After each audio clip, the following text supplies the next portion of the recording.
अस्सलामुअलैकुम वरहमतुल्लाहि वबरकातुहू। जी हाँ दोस्तों, उम्मीद है कि आप तमामी लोग खैर आफ़ियत से होंगे, तमामी लोग अच्छे होंगे। जी हाँ दोस्तों, आपके लिए बहुत ही अच्छा मौका है और बिहार विद्यालय परीक्षा समिति की तरफ से बिहार डीएलएड एडमिशन 2024 के लिए ऑफिशियल लेटर जारी कर दिया गया है। आप जानते हैं कि पिछले दिनों बिहार के अंदर काफ़ी बहाली हुई है। करीब करीब सरकार की तरफ से जो दावा है, करीब 3.5 लाख के करीब बहाली हुई है जो सरकार ने दावा किया है। फर्स्ट पेज में यानी TR1 में जो बहाली हुई थी उसके अंदर भी 1,30,000 का आंकड़ा दिया गया था, दूसरे में भी करीब 1 लाख से प्लस ही का आंकड़ा दिया गया था। आप जानते हैं कि बिहार के अंदर वैकेंसीज़ बहुत आ रही है, परीक्षा दे रहे हैं और लोग उसके अंदर पास हो रहे हैं।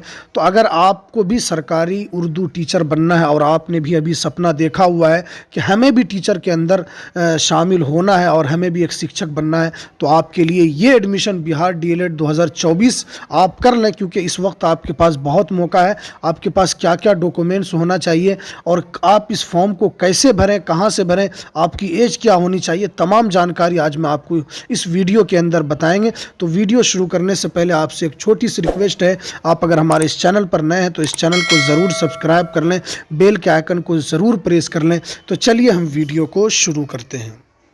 जैसा कि आप स्क्रीन पर देख रहे हैं कि बिहार विद्यालय परीक्षा समिति पटना, इसमें देखिए प्रारंभिक शिक्षा के डीएलएड पाठ्यक्रम में सत्र 2024-26 में नामांकन हेतु डीएलएड संयुक्त प्रवेश परीक्षा 2024 के आयोजन के संबंध में आवश्यक सूचना।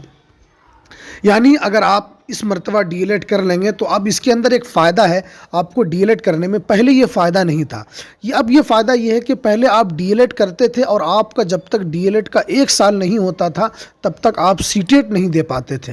सीटेट आप उसी वक्त दे सकते थे जब आपका डीएलएड का 1 साल मुकम्मल होना चाहिए, लेकिन अब ये जो था वो ख़त्म हो चुका है। आप अगर आपने डीएलएड में एडमिशन लिया और सीटेट जानते हैं कि साल में 2 मरतबा निकलता है, फिर ये जून में सीटेट निकलेगा तो आप डीएलएड में एडमिशन कीजिए। सीटेट जब भी निकले आप फ़ौरन सीटेट के अंदर बैठ सकते हैं। अगर आपने एक बार में सीटेट क्वालिफाई कर लिया तो आपको कोई दिक्कत नहीं है, आप उधर बीएड सिर्फ 2 साल आपको मुकम्मल करना है। फिर जो बीपीएससी के द्वारा बिहार के अंदर जो बहाली हो रही है तो आप उसके अंदर आराम से बैठ सकते हैं। अब देखिए 2024-26 ये जो सत्र होगा ये 2024-26 का सत्र होगा, यानी 2024 का ये समझ लीजिए आधा साल तो आपका एडमिशन वगैरह में ही गुजर जाएगा। आपको करीब करीब 1.5 साल इसमें अंदर कोर्स करना होगा। हालांकि ये 2 साल ही का कोर्स होता है, लेकिन आधा साल इसी एडमिशन वगैरह में गुजर जाता है। अब देखिए इसके अंदर जो ज़रूरी बातें हैं मैं आपको बता देता हूँ।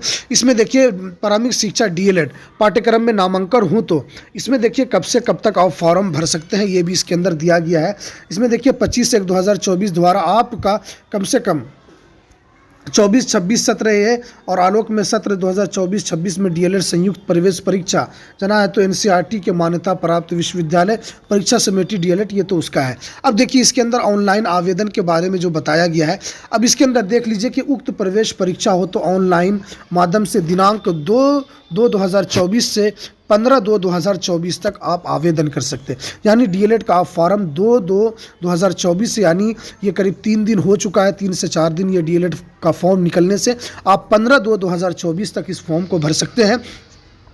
ठीक है, अब इसके अंदर कुछ बातें बताएगी कि इसकी अवधि को नहीं बढ़ाया जाएगा। आप इसी जितना दिया हुआ है कि 2 से 15 तक आप इस फॉर्म को भर लें। अब देखिए इसमें संस्थानों हो तो नामांकन हो तो इसके अंदर क्या क्या लगेगा। इसमें देखिए उच्च माध्यमिक +2 अथवा उसके समकक्ष परीक्षा में कम से कम 50 अंकों वाले उम्मीदवार डीएलएड पाठ्यक्रम में प्रवेश कर सकते हैं। यानी अगर आपने मौलवी में आपका 50% से ज़्यादा नंबर है, 50% से ज़्यादा नंबर होगा तभी इस फॉर्म को भर सकते हैं। अगर आपका 50% से कम है तो आप इस फॉर्म को नहीं भर सकते हैं। तो 50% से ज़्यादा है तो आप इस फॉर्म को ज़रूर भरें। अगर आपका मैट्रिक में जो भी हो, लेकिन आपका इंटर के अंदर आपका 50% से ज़्यादा होना चाहिए। इसमें डीएलएड पाठ्यक्रम में प्रवेश के लिए पात्र हैं। इसमें देखिए और इसमें 5% को छूट जो दिया है उनको अति पिछड़ा वर्ग को दिया है। अगर उसका 45% है तो वो इसके अंदर फॉर्म भर सकता है। लेकिन अगर आप सामान वगैरह से आते हैं, सामान वर्ग से आते हैं, तो आपका इंटर के अंदर 50% कम से कम होना चाहिए।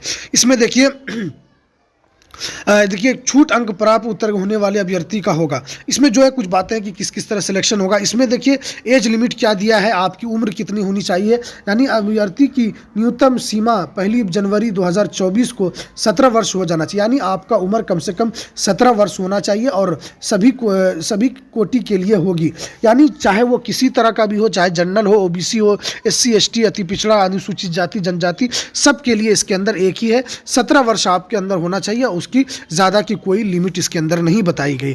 देखिए इसके अंदर कुछ बातें हैं जो प्रवेश वगैरह कॉलेज किस तरह मिलता है, ये जो मेन बातें हैं मैं आपको वो बता देता हूँ। इसमें देखिए आपका तो ये हो गया प्रवेश परीक्षा के सिलसिले में, इसमें आपका 120 नंबर का क्वेश्चन होगा। इसके अंदर आपको कम से कम इसके अंदर जो नंबर आपका 120 नंबर का होगा, और अगर आप सामान्य वर्ग से आते हैं तो आपका कम से कम आपको 42 नंबर लाना ज़रूरी है। अगर आप कम से कम सामान्य वर्ग से आते हैं तो आपका प्रवेश परीक्षा जो होता है इंट्रेंस एग्ज़ाम, उसमें आपका 42 नंबर पास करना ज़रूरी है। अगर आप 42 नंबर से कम आता है तो आप आगे के लिए एलिजिबल नहीं हो पाएंगे। कम से कम आप सामान्य वर्ग के इसमें 42 नंबर आपको लाना है, और उससे जो SC ST के लिए उसके लिए 35 नंबर कम से कम लाना ज़रूरी है टोटल 120 में। तो आप उसमें देखिए अब आपका इसके अंदर जो विषय क्या क्या होगा, किन किन चीज़ों का आपका एग्ज़ाम होगा।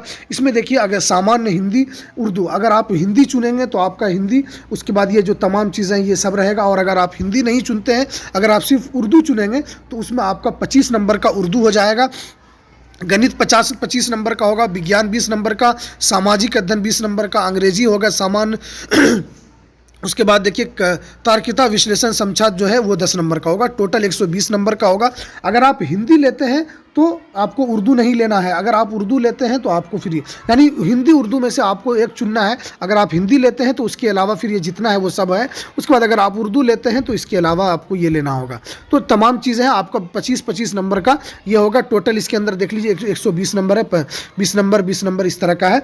उसके बाद देखिए इसमें आपका मिनिमम एज जो बताया गया है, जो बता दिया पहले, तो आपका इतना होना चाहिए। अब देखिए फॉर्म भरने का जो फ़ी है वो कितना लगेगा। देखिए फॉर्म सामान्य कोटि, अति पिछड़ा, रूप कमज़ोर, ये तमाम लोगों के लिए, पिछड़ा, अति पिछड़ा वर्ग पिछड़ा के लिए 960 रुपये लगेगा। इसके अंदर अनुसूचित जाति और अनुसूचित जनजाति के लिए 760 रुपये है, जो आप जिसके अंदर देख सकते हैं कि अनुसूचित जाति जनजाति के लिए 760 रुपया है, और सामान्य वर्ग कोटि के जितने भी हैं उनको 960 रुपये उनको पे करना होगा। अब देखिए इसके अंदर आपको वेबसाइट जो है इस ये तमाम बता गया है कि जो वेबसाइट है बिहार DLED की, और इस वेबसाइट पर आप डायरेक्ट विजिट कर सकते हैं। आप विजिट करके वहाँ पर जाके आप फॉर्म भर सकते हैं, या तो आप किसी साइबर कैफ़े पर जाके इस तरह फॉर्म भर सकते हैं। इसमें देखिए कुछ बातें जो दिया गया है आप इसके अंदर देख लें। अब इसके अंदर देखिए तमाम चीज़ें तो आपने देख ली कब से कब तक होगा, और इसमें प्रवेश परीक्षा जो होगा आपका, उसके अंदर इंट्रेंस एग्ज़ाम होगा जो कि कंप्यूटर बेसिक टेस्ट होगा, यानी कंप्यूटर के द्वारा आपका एग्ज़ाम होगा। उसमें आपको सवाल में टोटल जो आपका क्वेश्चन होगा वो तमाम के तमाम ऑब्जेक्टिव क्वेश्चन होंगे, उसके अंदर आपको सबका जवाब देना है। और आपका एक इसमें प्रवेश परीक्षा की अवधि 150 मिनट यानी 2 घंटा 30 मिनट का होगा। अब इसके अंदर आप 120 आपको इसके अंदर टोटल 2 घंटा 30 मिनट मिलेगा प्रवेश परीक्षा का। उसके अंदर जो तमाम चीज़ें देख सकते हैं कि इसके अंदर 25 नंबर सामान्य हिंदी और उर्दू से अगर आप दोनों में से किसी एक को ले सकते हैं। आप गणित इसके अंदर देख लिया आपने। देखिए समान कोटि का ये तमाम चीज़ें, आप DLED का जो फॉर्म भरना है किसी साइबर कैफ़े से, चाहे आप किसी CSC सेंटर से भी भर सकते हैं, और अगर चाहे तो आप अपने से भी फॉर्म भर सकते हैं। लेकिन उसके लिए आपको जो तमाम कागजात को आपका उसके अंदर लगाना होगा तो वो मोबाइल से संभव उतना नहीं हो पाएगा, लेकिन क्योंकि उसमें स्कैन करना पड़ता है कंप्यूटर में डाल के, तो वो तमाम चीज़ें आपको उसके अंदर लगानी होगी। और मैं DLED का जो ये ऑफिशियल जो लिंक है मैं इसका डिस्क्रिप्शन में डाल दूंगा, आप वहाँ पर जाकर डायरेक्टली आप वहाँ से फॉर्म भी भर सकते हैं, या तो आप किसी साइबर कैफ़े पर जाकर इस फॉर्म को भर सकते हैं। तो ये DLED परीक्षा की तरफ बिहार विद्यालय परीक्षा समिति की तरफ से ये ऑफिशियल लेटर जो कि निकाला गया है 2024 यानी 24-26 का ये सत्र होगा। इसके अंदर अगर आप हिस्सा लेना चाहते हैं तो ये आपके लिए बहुत ही अच्छा टाइम है, आप 15 तक इस फॉर्म को ज़रूर भर सकते हैं। तो चलिए हमें दीजिए इजाज़त, फिर मिलते हैं किसी नेक्स्ट वीडियो में नई अपडेट के साथ। अस्सलामु अलैकुम वरहमतुल्लाहि वबरकातुहू।